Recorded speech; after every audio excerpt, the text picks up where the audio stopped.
Hello, I'm Robert Emmett Hernan. I'm head of BlueStack Productions, Inc., the publisher of Irish Environment, an online resource for environmental matters on the island of Ireland.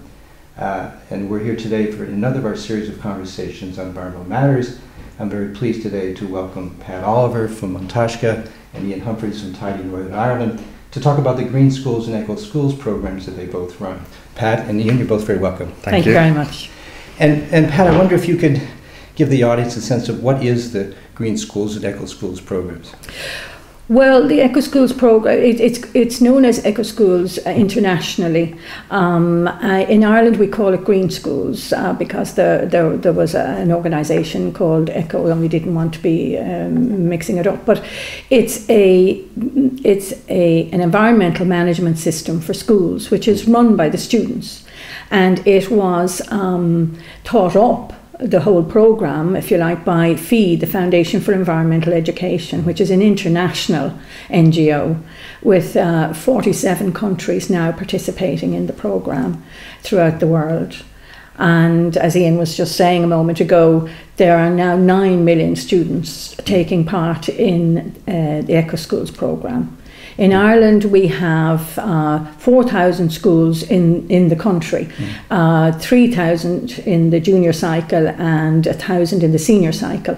And that's the total number of schools. And now in the programme, we have 3,400 of those 4,000 schools are taking part. So the success of the programme has been phenomenal. It's a wonderful programme which is run by the students themselves. And Ian, could you kind of run through for the audience how the program works, how it operates?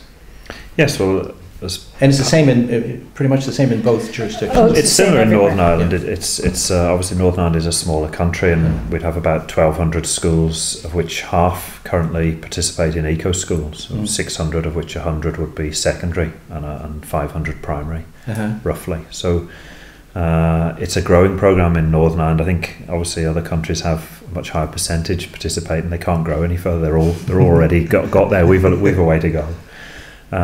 But in terms of how it works, as Pat has said, it's an environmental management system, but it's also one that teaches a little bit about democracy, because the first thing that schools who participate have to do is to set up an environmental committee or eco committee, and more often than not the schools will do that through an election base, so they'll elect pupils onto the committee, as well as having some teachers, perhaps the caretaker, perhaps people from the local community participating as well, to give a broad brush approach to whatever action that they're going to take from that. And then really the structure is based on what anybody would understand as the management circle.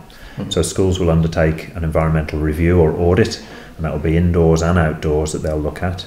They will prioritise their actions, and based on that will then create an action plan, and then they'll deliver on that. And as Pat said, it's very practically based. And of course they love the measuring. Yes. Especially the younger ones, don't they? They love measuring how much waste they're producing, and and how much energy they're using, and all those things that they can actually do.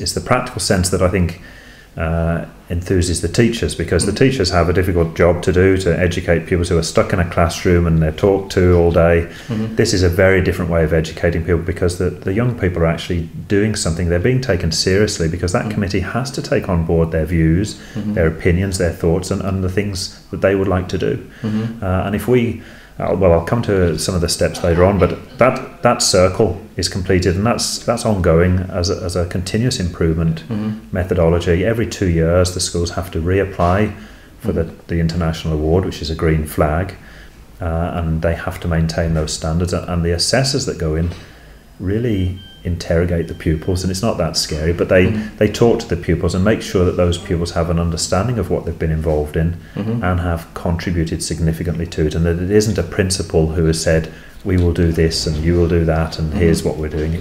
And a school that comes across in that way would fail and wouldn't get the green flag. And they really value it then, don't they? Yes. And they value the flag so highly because it's not easy to get. Yes. It's a lot of hard work, and it usually takes at least 2 years for a school, even a school that's fairly, eco-friendly anyway, to actually put it all in place, because they're doing the measuring, then they have their action plan, then they're putting it in place, then they're seeing does it work, then they're measuring to, go back and have a look and so on, and they're constantly upping the ante all the time, making it, better and better.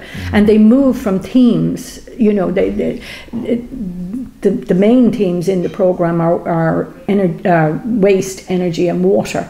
Now in the south of Ireland we run it on a themed basis, where we start the schools off on litter and waste minimisation, and they start on that, and they do their assessments or the measurements on that, and then they set themselves targets for reduction. And when I tell you that, the research we did after the first 4 years of the programme showed that schools in the programme were reducing their waste on average by 45%. We're now looking at those same schools who are still in the programme, and that the programme is now 12 years old in Ireland. They are now at 80 to 90% diversion of waste from landfill, and we actually have some schools that are at zero waste. So they keep improving all the time. And are the same topics covered in the theme? The same topics are covered in Northern Ireland, but we open up 10 topics to schools, and they can choose any order to do those topics. So there's no restriction. Their audit probably will flag something as their main issue, and that's the one they'll probably choose to study first. And do you find that they pick certain issues more than others? Are there certain priorities that you find coming out of the schools? Which ones are more... Probably some of those that Pat has mentioned. Litter Climate change would be another one. Litter and waste would be high. Healthy living would be another one that there's a great interest in, which of course impacts on waste. If people have a healthy diet, they're not creating all those. Litter and waste tends to be the one that they like to start with best, because it's very measurable. Yes. And it's especially for the younger ones, you can see improvements straight away. You can measure the improvements, and they love this then, that they can do charts. You see, the thing about it is it's a whole school action. It has this ability to be right across the curriculum, because if you're doing waste reduction, you say, well, then if you're in maths, then you start doing charts of where you are, and then you start measuring, whether you're going up or down or whatever. And you move into art, for instance, and then you start recycling things and making something else out of them. And then, for instance, we are one of the areas that we have moved into now is transport, and we call it Green Schools Travel, and that is proving to be really exciting. I think this is one of the ones I was afraid of this, because this is where you start extending outside the school, and you're now dealing with safety issues, you're dealing with security, and it's not the contained thing that you had in the school. But it has turned out to be the most exciting thing in transport, because it brings in everything. I mean, it brings in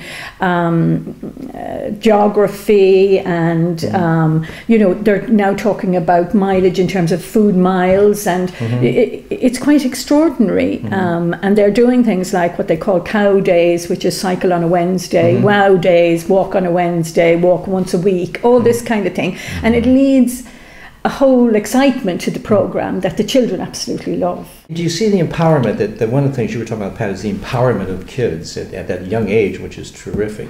Do you see that carrying through into later ages and later stages of their development? Absolutely. I mean, that's what it's about. It's about creating advocates for a more sustainable way of living, and it succeeds in that. And Pat can probably tell you in a minute about University of Cork, but I think in this programme it's important to say that there's something for everybody. The students get real life hands-on issues that they can tackle, and when they're treated with that kind of respect and involvement, they respond very positively to it. So they get a lot out of it. The teachers get a lot out of it because it's linked to the curriculum, makes their job easier and more enjoyable. And I suppose for the principals, we've talked about the financial savings. When you can put a dollar sign or a pound sign or a euro sign in front of a teacher's face and say, the principal's face, and say, this is actually going to save you money. Not only is it good for pupils and teachers, then everybody gets on board with it and everybody wins from it. And society wins, because the benefits spread back out to the families of the children attending eco schools, because they take those messages home, and parents may not like to hear their pupils say, well, we don't need baths anymore. But, you know, there are alternatives with the showers.